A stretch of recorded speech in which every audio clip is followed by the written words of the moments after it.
বিসমিল্লাহির রহমানির রহিম। সম্মানিত ভিউয়ার্স, আসসালামু আলাইকুম। আমি রমজান হোসেন, সহকারী শিক্ষক ভৌত বিজ্ঞান। তো আপনারা সকলে অবগত আছেন, তো সারা বাংলাদেশের উপর দিয়ে তীব্র তাপপ্রবাহ চলছে। তো সারা বাংলাদেশ প্রায় প্রত্যেকটা উপজেলা জেলায় 40 ডিগ্রি সেন্টিগ্রেডের তাপমাত্রা কাছাকাছি, আবার কোথাও বেশিও আছে। তো সেই হিসাবে গতকালকে মহামান্য হাইকোর্ট বিভাগ থেকে একটি রায় হয়েছিল যে শিক্ষা প্রতিষ্ঠান, সকল স্কুল, কলেজ, মাদ্রাসা আগামী বৃহস্পতিবার 2 মে 2024 তারিখ পর্যন্ত স্কুল, কলেজ, মাদ্রাসা বন্ধ রাখার জন্য একটি নির্দেশ দেওয়া হয়।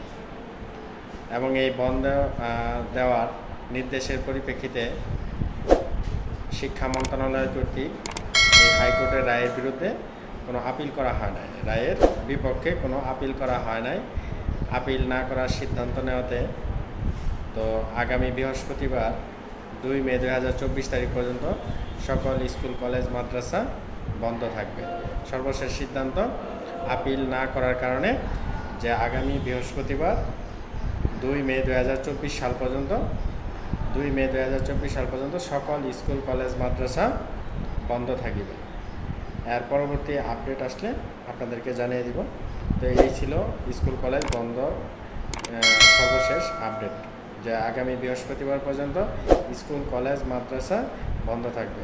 যেহেতু প্রচণ্ড গরম, তাই সকল ছাত্রছাত্রীদের তোমরা বাইরে বের না হয়ে বাসায় অবস্থান করবে, এবং বাইরে গেলে ছাতা নিয়ে যাবে এবং বেশি বেশি করে তরল পানি খাবে।